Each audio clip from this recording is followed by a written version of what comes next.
बोलिए पुरुषोत्तम भगवान की जय। आप सभी भक्तों पर विष्णु भगवान की कृपा बनी रहे।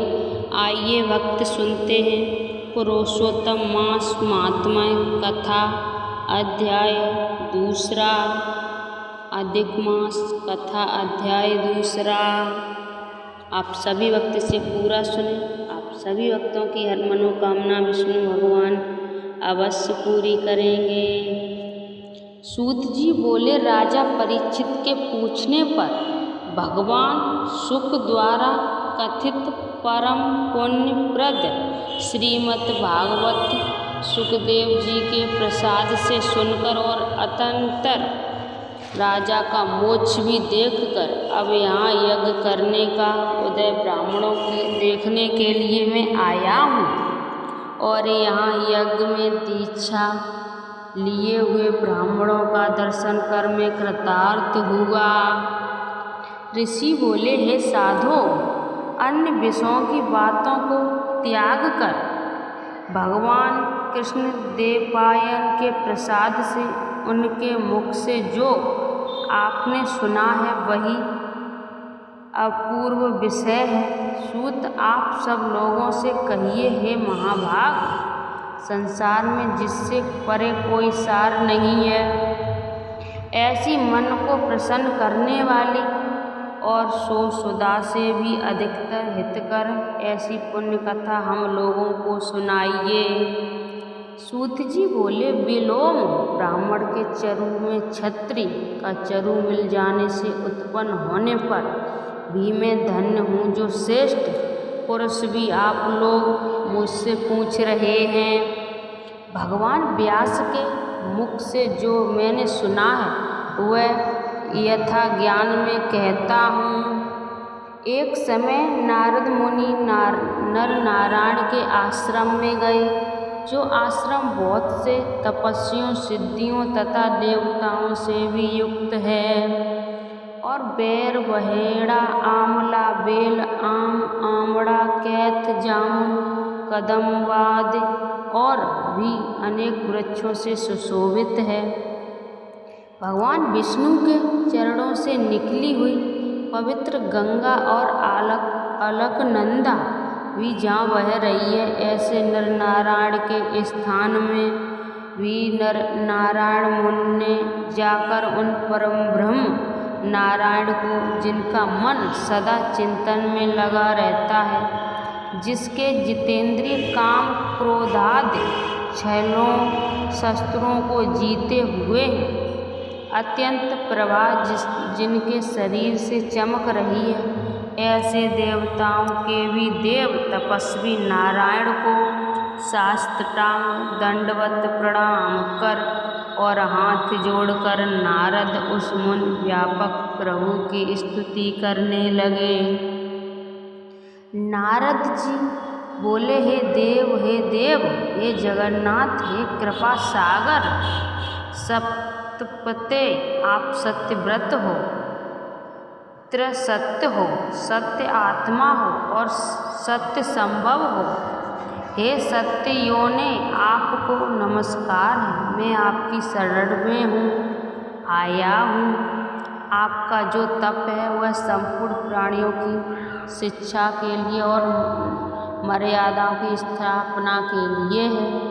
यदि आप तपस्या न करें तो ऐसे कलियुग में एक के पाप करने से सारी पृथ्वी डूबती है, वैसे ही एक के पुण्य करने से सारी पृथ्वी तरती है। इसमें तनिक भी संशय नहीं है। पहले सत्ययुग आदि में जैसे एक पाप करता था तो सभी पापी हो जाते थे, ऐसी स्थिति हटाकर कलयुग में केवल कर्ता ही पापों से लिप्त होता है। ये आपके तप की स्थिति है।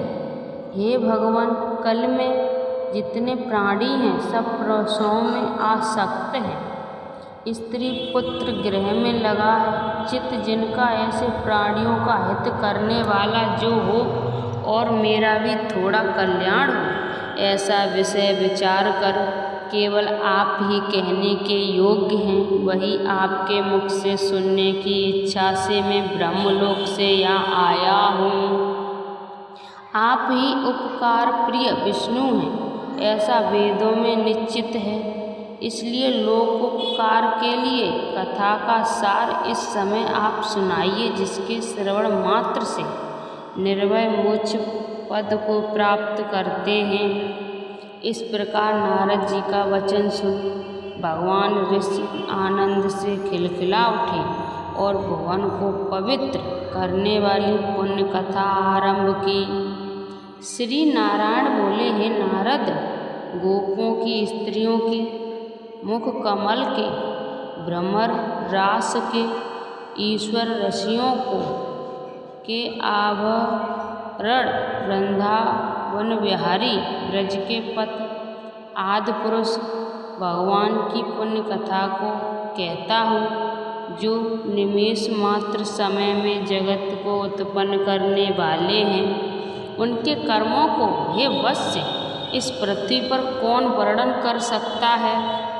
हे नारद मुनि, आप भी भगवान के चरित्र का सरस सार जानते हैं और ये भी जानते हैं कि भगवान चरित्र वाणी द्वारा नहीं कहा जा सकता। तथापि अद्भुत पुरुषोत्तम महात्मय आदर से कहते हैं, हे पुरुषोत्तम महात्मय, दरिद्रता और वैधता को नाश करने वाला, यश का दाता एवं सत्पुत्र और मोक्ष को देने वाला है। अतः शीघ्र ही इसका प्रयोग करना चाहिए। नारद बोले, हे मुने, पुरुषोत्तम नामक कौन देवता है, उनका महात्म्य क्या है, ये अद्भुत सा प्रतीक होता है। अतः आप मुझसे विस्तार पूर्वक कहिए। सूत जी बोले, श्री नारायण का वचन सुन नारायण क्षण मात्र पुरुषोत्तम में अच्छी तरह मन लगाकर बोले। श्री नारायण बोले, पुरुषोत्तम ये मास का नाम जो पड़ा है वह भी कारण के युक्त पुरुषोत्तम मास के स्वामी दया सागर पुरुषोत्तम ही है। इसलिए ऋषिगण इसको पुरुषोत्तम मास कहते हैं। पुरुषोत्तम मास के व्रत करने से भगवान पुरुषोत्तम प्रसन्न होते हैं। नारद बोले, चैत्रादि मास जो है वे अपने अपने स्वामी देवताओं से युक्त है, ऐसा मैंने सुना है, परंतु उनके बीच में पुरुषोत्तम नाम का मास नहीं सुना है। पुरुषोत्तम मास कौन है और पुरुषोत्तम मास के स्वामी कृपा के निधि पुरुषोत्तम मास कैसे हुए। हे कृपा निधे, ये आप मुझसे कहिए। इस मास का स्वरूप विधान के सहित प्रयोग कहिए। हे सत्यपते, इस मास में क्या करना, कैसे स्नान करना, क्या दान करना, इस मास का जप पूजा उपवास आदि क्या साधन कहिए। इस मास का जप पूजा उपवास आदि क्या साधन है कहिए। इस मास के विधान से कौन देवता प्रसन्न होते हैं और क्या फल देते हैं। इसके अतिरिक्त और जो कुछ भी तत्व को हो वह तपोधन कहिए। साधु दीनों के ऊपर कृपा करने वाले होते हैं, वे बिना पूछे कृपा करके सदुपदेश दिया करते हैं। इस पृथ्वी पर जो मनुष्य दूसरों के भाग्य के अनुवर्ती, दरिद्रता से पीड़ित, नित्य रोगी रहने वाले, पुत्र चाहने वाले, जड़ गूंगे, ऊपर से अपने को बड़े धार्मिक दर्शाने वाले, विद्या विहीन, मलिन वस्त्रों को धारण करने वाले, नास्तिक, पर स्त्री गामी, नीच, जर्जर, दास व्रत करने वाले, आशा जिनकी नष्ट हो गई, संकल्प जिनके भग्न हो गए, तत्व जिनके क्षीण हो गए, कुरूपी, रोगी, कुष्ठी, टेढ़े मेढ़े अंग वाले, अंधे, इष्ट वियोगी, मित्र वियोगी, स्त्री वियोग, अप्त पुरुष वियोग, माता पिता विहीन, शोक दुख आदि से सूख गए हैं, अंग जिनके अपनी इष्ट वस्तु से रहित उत्पन्न हुआ करते हैं, किस अनुष्ठान के करने और सुनने से पुण्य उत्पन्न न हो। हे प्रभु, ऐसा प्रयोग हमको सुनाइए।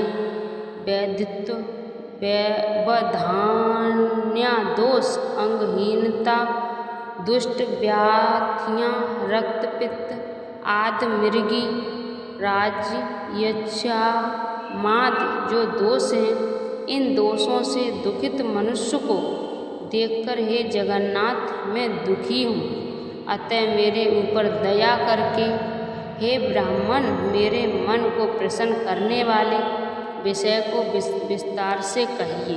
हे प्रभु आप सर्वज्ञ हैं, समस्त तत्वों के आयतन हैं।